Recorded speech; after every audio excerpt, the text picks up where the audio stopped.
Hey guys, what's going on? It's your boy Amar from Hilliard Dribblines, alright? So today we're doing another video. Today's video is going to be how to balance a wheel and tire. Simple, easy, fast, and it's going to be balanced perfect with zero comebacks, and it's going to be done the correct way, and you apply this every time. So right off the bat, let's get down to it. We just mounted this river tire on the Coast Tire machine. So we've got a 195/65 15-inch Dunlop tire, all season, and we've got an everyday black steel rim, okay? So I'm going to show you the easiest wheel to balance. Then you can apply it to different options in the future. Alright, so this is done. Let's release it from the table. Okay? So let's bring it over to the balancer, okay? So now, before we balance this, guys, let's get over and talk about a little bit about equipment for 1 second, okay? So right now we've got a Hunter tire balancer, DSP 9200. Now this is a premium wheel balancer. It's not the cheapest one, it's not the most expensive. In between, this costs us about 6,000 bucks brand new. Alright, it came with the 4 cones. Now right off the bat, if you guys are thinking of opening a tire shop and are going to start balancing wheels and tires, you're going to have to invest more money in cones than these 4, okay? Just going to show you, for example, right here we have cones here, more cones, more cones. We even have these expandable cones. This one here is Hawika. We bought this. This is an over $2,000 upgrade of an option. What happens, this goes on the shaft of the wheel, and this opens up to fit many different rims. This is going to give you a true fit in the back of the rim. This is great for balancing mag wheels. Another option you guys are going to have to invest in, nothing's mandatory, but it's always best, get these vibration solution fingers. What happens, this mounts a perfect bolt pattern that mounts to the studs. We're going to be using them today, and that's going to center the wheel on the shaft, because a lot of times if you guys just use generic cones, or sometimes you use the wrong cones, what happens is, for example, I'll show you. So let's got this cone here. Now, this obviously is too small, okay? And this one here comes out about halfway. Well, that's what you want to do. If you look in the back there, that's the kind of cone that you want to get right there. You want this much. And I'll show you an example of putting an incorrect cone in. So what's going to happen? Now this one here, let's go with something maybe, let's do this one here. So that one goes a little bit too deep. So you want this one here to be our best option. So now what you could do back in the day, or if we do now, is if you don't have the fingers, you can double up the cones.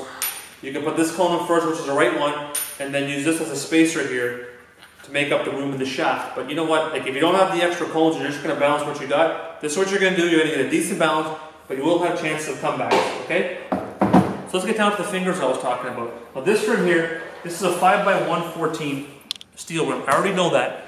And you guys will obviously know when you're mounting up your wheels and tires, you know exactly what you have, right? So let's go down over here with the vibration solution plate here. I already know this off by heart. So I can take these off. I'm going to show you exactly what I'm talking about. So 5x114.3 also converts to 5x4.5. So this is a 5 bolt. As you can see it's kind of got like a star pattern. By looking at that, that is already, you know, it's going to be fit many different 5 bolt patterns. It fits all these different bolt patterns. So like I said, 4.5 is a conversion. So we're going to put this right in the 4.5. Same thing for the next one. You find the next 4.5. We're going to shove it in. Okay, guys, we're going to find the next 4.5 right here. Grab these two at the same time. So we're looking, like I said, look, guys, 4.5 and 4.5. So right now, this is the bolt pattern of the steel rim. So let's go over the rim, guys. Perfect fit, not going to move. So like I said, right off the bat, you're going to mount this square. So we're going to put the cone on. We're going to slide it on the shaft. It's the same procedure for any balancer, whether you have a Hunter, the cheapest balancer, most expensive. Slide the first cone on. Well, if you're using collets, you got to do it from the front. If you don't have these, you're going to slide it from the front, but this is going from the back. Put that on first. Get the wheel. All right, guys, slide it on the shaft here. Push it over against the machine. We've got the fingers, like I said. Line up the holes. Finger in. Then you get the crank handle. Slide it on. You keep going, keep going. Now, show you the bottom here, guys, a foot brake. Hold the brake and crank this up all the way.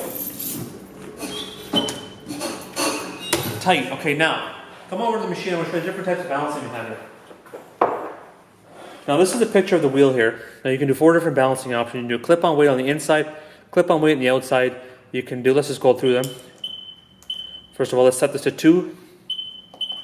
Okay. So for this steel wheel, we're going to be doing 2 clip-ons. But if it was a mag, you can do clip-on on the edge, sticky on the front. If it's a different type of mag, you can do 2 stickies. Or then you got to change the setting. If you want to do 1 weight only, if you want to do a static balance, you can do 1 there. You can do one on the inside. This is only for inner weights. That'd be it. Because then you can move the wand right over here, guys. Then the wand can move anywhere you want. So this is, since it's a steel worm, we're doing a regular, everyday dynamic balance. We're going to be balancing both sides. So let's select back here. So you see that, guys? Flashing, I'll show you again. So now we're going to do 2 outer measures before. If you have an older balancer or a basic balancer, it's going to give you a pair of doctor things that you check your ears with. It tells you the width of the rim. But this is a little more advanced. Come on over here, I'll show you the first part. Take the wand, you slide on the inner edge of the rim. Then you step on the brake here. The bottom will show you the brake, guys. Right there. That'll input the inner measurement. We let this sucker go. Now we go to the outside. We put it right here on the edge here, guys. That's going to set the outer perimeter. Now what this is telling, step on the brake, input some measurements. Now what this tells us is the width of the rim. And by inputting those 2 measurements, it automatically knows the diameter. So now we spin it. This balancer has a servo drive that's going to stop exactly where the weight's going to go. And it always starts, you can do it either way. It always starts with the inner weight. So come on over here, guys. So it's calling for 1 ounce on the inside, 1 ounce on the outside. Now it's always, now when you're doing mag wheels for sticky weights, it's always bottom dead center. But if you're going to be doing steel weights, it's always going to be the top right here at 12 o'clock. So let's go get a 1 ounce weight here. 75, right here. So 1 ounce steel weight. Okay, let's see if we can get a good angle on this. I need to buy a wheel weight hammer. 2 things right there, guys. I'll need to get those. 1 ounce weight and a steel hammer. So let's go over here. So I'm going to come over here. You guys bring the camera on this side.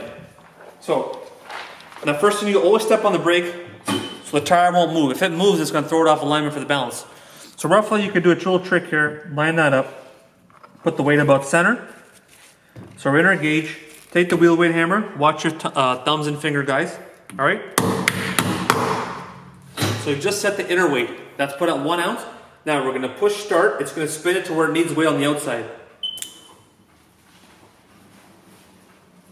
So now let's come back on the outside. We got 1 more ounce on the outside here. So same procedure. Step on the brake. You're going to go 12 o'clock with the shaft here as best you can. Okay. Same thing. 1 ounce right here in the middle. Bang it up. Watch your fingers. Cross our fingers, guys. Wheel spinning, it's reading both balances on both sides.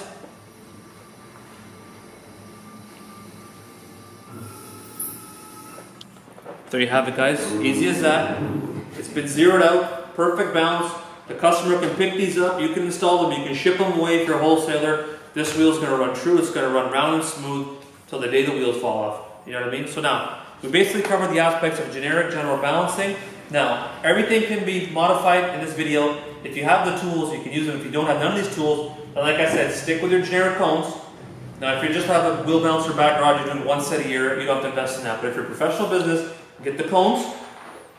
Okay, get the Hawika expandable collets. And you got the vibration solution fingers. Thanks for watching. That's your boy Amar from Hillary Drumlines. Follow me on Facebook, Instagram, YouTube, and Twitter. Comment below, DM if you got any messages. Thanks for watching. We're doing it big.